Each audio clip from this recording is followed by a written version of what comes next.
all workloads, right, whether they live in your data center or in public cloud, are communicating somewhere. Workloads are either going to an internet destination or they are going to a private application. And you need to make sure that these workloads are protected against downloading anything bad or uploading something which is really important for your organization to the data protection framework that we have built. Also, you want to make sure there's a lot of talk in the industry about segmentation, right? Getting the right segmentation framework going. So what we are able to achieve, leveraging our ZPA platform that we have built as the concept of a broader macro segmentation. As you move your workloads to the cloud, as they live in data center or in the branch, you want to make sure they are talking to the right set of other applications, workloads, and they are not open for anyone to be exposed on internet or from an outside-in perspective. Another thing that you want to make sure is when you are thinking about micro-segmentation, you layer it in on top of the macro-segmentation framework. And then for really critical applications, you can build deflection for your key application by emulating those softwares or applications by using our deception technology to protect your highly important and assets, which are your crown jewel applications. So all of these security capabilities need to be stacked in, layered in, and we are giving them to you as a platform and not as an individual point product. Now let's walk through how our customers are setting up this infrastructure, right?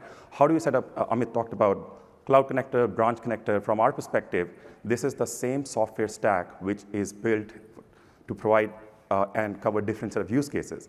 When you think about your branches and your workloads in the cloud, all of them as a network tech operator, as a security operator, you want to make sure you have a single pane of glass. So with our platform, what you're able to do is you are able to see all your cloud VPCs, your VNets, you're able to see all your branches through a single pane of glass. So in this case, if I click on any of these cloud locations, for example, you can see a bunch of VNets in Azure. You can see branch where we have deployed branch connector. You can see how they are communicating to which parts of your network. You can also see a full detailed view of all the branches and cloud workloads where they are running, and then you can define policies around it. Now, a lot of you who have been operating ZIA, ZPA, ZDX, you know that our policy framework is very criteria and action-driven. So we have a set of criteria, rules around which you can define access policies. We are taking the same framework and making it just a simple feature that you need to enable for your workloads and where they go. So typically, when you define the forwarding rules as a overlay zero trust architecture, you can say that certain VPCs are going to the internet. Here is the policy. Certain applications only talk to a certain segment of your applications, or a VPC can only talk to a production VPC or to another data center-based segment. You can define app-to-app segmentation policy. And sometimes you want these applications to go direct to internet. You just want to log what is the internet traffic going out, and you don't want to take action on it. So all those traffic forwarding rules could be set up with just a click of a button in the forwarding console that we have built. Now, if you want to set up an access policy, if you use our ZIA product, one of the criteria is location. If you have enabled cloud connectors, all your cloud VPCs, VNets will start showing as a location. So you can define very simple access policy saying, here is a list of whitelisted destinations where these applications can connect. Likewise, if you use ZPA, we have the concept of app segmentation. Those segments could be defined based on these cloud locations. One of the things that happens as a result of it, these VPCs and VNets or branches or data center segments that we are creating become a criteria in ZPA policy. So you really do not need to recreate a new policy framework, deploy a new set of infrastructure in order to protect your application. A lot of you are already protecting your application traffic coming to us from your data centers by sending traffic through GRE IPsec.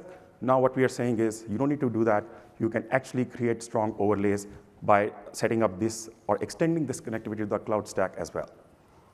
Now let's take an example of an application. Typically, we migrate applications to the cloud.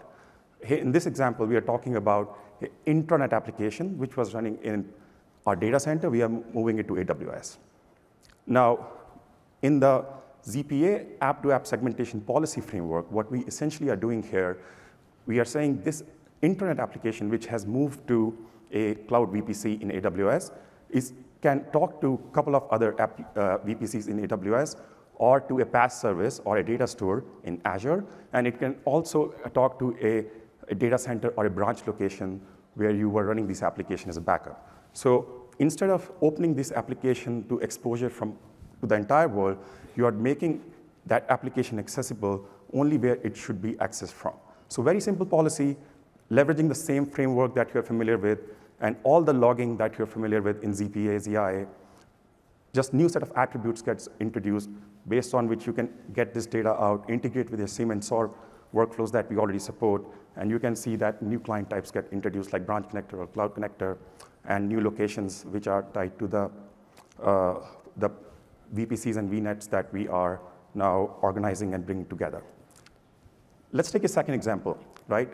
When applications talk to each other, you also want to make sure they're secure. A common example is an application which is exposed to internet, right?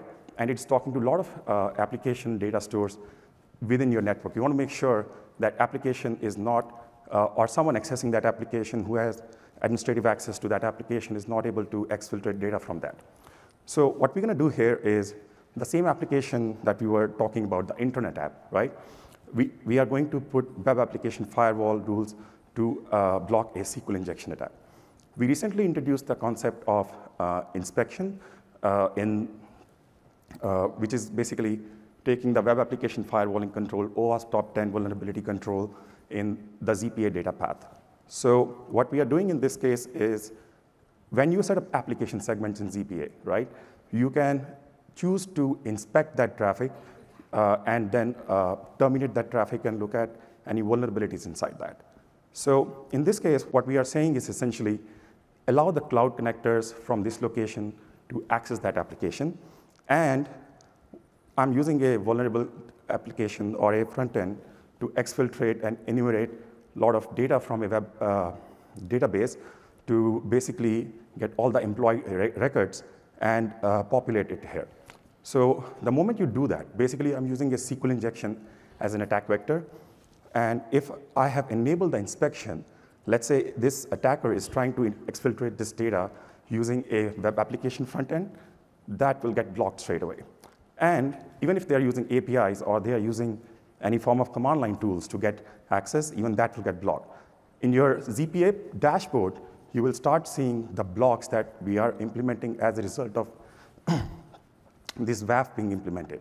So what you will see is the same inspection policy implemented in the same logging framework, and that will also show you basically what inspection profile picked up, SQL injection was blocked, and which application that was targeting.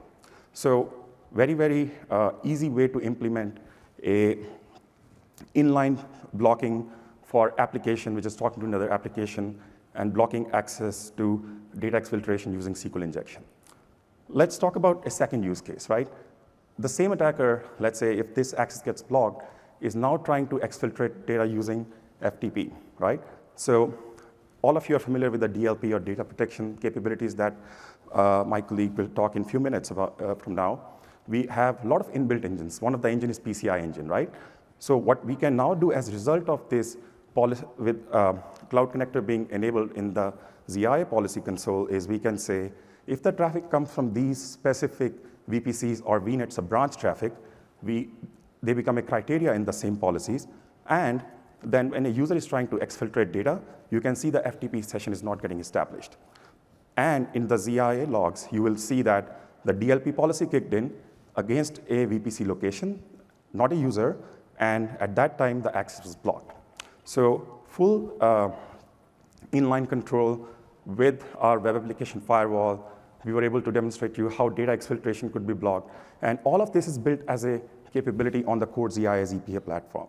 And together with what Rich was talking about earlier, posture control, which gives you a lot of control around the shift left side as you bring applications to the cloud, as you operationalize them, you get all the benefits of configuration scanning, exposure scanning and reducing your attack surface. And then as you operationalize these workloads in the public cloud, we also want to make sure that you have the runtime security for that as well.